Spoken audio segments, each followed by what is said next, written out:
নমস্কার বন্ধুরা, কেমন আছেন সবাই?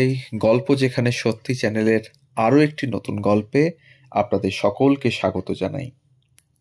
আমাদের চ্যানেলে নতুন হলে অবশ্যই আমাদের চ্যানেলটিকে সাবস্ক্রাইব করে পাশে থাকবেন, বেল আইকনটিকে প্রেস করে নেবেন পরবর্তী গল্প খুব তাড়াতাড়ি যাতে আপনাদের কাছে পৌঁছে যায় তার জন্য।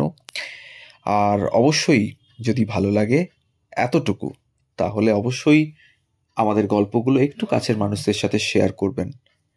আমাদের গল্প পোস্ট করার সময় প্রতিদিন ঠিক সকাল 9টা থেকে 9:30। এই প্যাচে গরমের হাত থেকে রক্ষা পেতে মানুষ দৌড়ে চলেছেন, নাভিশ্বাস ফেলছেন, কিন্তু কুল কিনারা পাচ্ছেন কি? পাচ্ছেন। আরে মশাই, আম বলে একটা ফল আছে তো নাকি, যত দুঃখ সব ভুলিয়ে দেয়। গ্রীষ্মকাল মানেই রকমারি স্বাদের আম খাওয়ার মরশুম।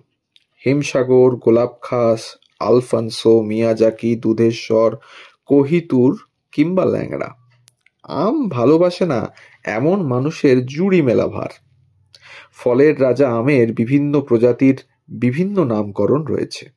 তেমনি এক ধরনের আম হলো ফজলি, কিন্তু হঠাৎ এমন মিষ্টি সুস্বাদু আমের এহেন নামকরণ কেন হলো?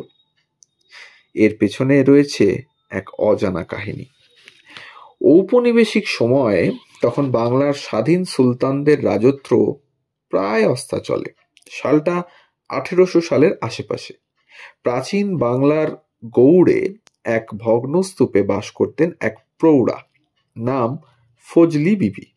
তিনি সন্ন্যাসী ফকিরদের ভোগ দিতেন গাছের আম দিয়ে, এটাই নাকি তার প্যাশন ছিল। তার বাড়ির ভগ্নস্তূপের উঠোনে ছিল একটি আম গাছ। গাছটির নিয়মিত যত্ন আত্তি করতেন ফজলি বিবি। একবার মালদহের কালেক্টর র্যাভেন্স সাহেব এসে ফজলি বিবির বাড়ির কাছে শিবির স্থাপন করেন। একদিন গৌড় যাওয়ার পথে সাহেবের সঙ্গে দেখা হয়ে যায় ফজলি বিবির। সাহেব তখন তৃষ্ণায় কাতর। প্রৌঢ়া তার নিজস্ব নিয়ম মতে জলের বদলে সাহেবকে একটি আম খেতে দেন। মিষ্টি আমে তৃষ্ণা মিটে যায় কালেক্টরের। তিনি তখন ফজলি বিবির কাছে আমের নাম জানতে চান। বুঝতে না পেরে প্রৌঢ়া তাকে নিজের নামই বলে বসেন। সেই থেকেই নাকি এমন আমের নাম ফজলি। তবে এসবই লোকমুখে প্রচলিত গল্প, অনেকেই বিশ্বাস করেন না। কারণ কারোর মতে পঞ্চদশ শতাব্দীতে সুলতান ইউসুফের আদরের নর্তকী ফজল বিবির নামেই নাকি এসেছে ফজলি নাম। নাম নিয়ে তো তর্ক বিতর্ক থাকবেই, তবে ফজলি যুগের পর যুগ ধরে বজায় রেখেছে নিজের আভিজাত্য। ট্যুরিস্ট ডেস্টিনেশন হয়ে ওঠা মালদহের অন্যতম আকর্ষণ কিন্তু এই ফজলি আম। গ্রীষ্মকালে কিছু না হোক, বাঙালির শেষ পাতে আম না হলে ঠিক চলে না। আর সেই আমের নাম যদি হয় ফজলি, তাহলে তো কথাই নেই। আচ্ছা, ফজলি বিবি বা ফজল বিবিরা নিশ্চয়ই আমাদের পাশে বসে মুচকি হাসেন। গল্প থেকে চরিত্র তো বাস্তবে উঠে আসে, তাই না? এই ছিল আজকের ছোট্ট গল্প ফজলি আমের ইতিহাস নিয়ে।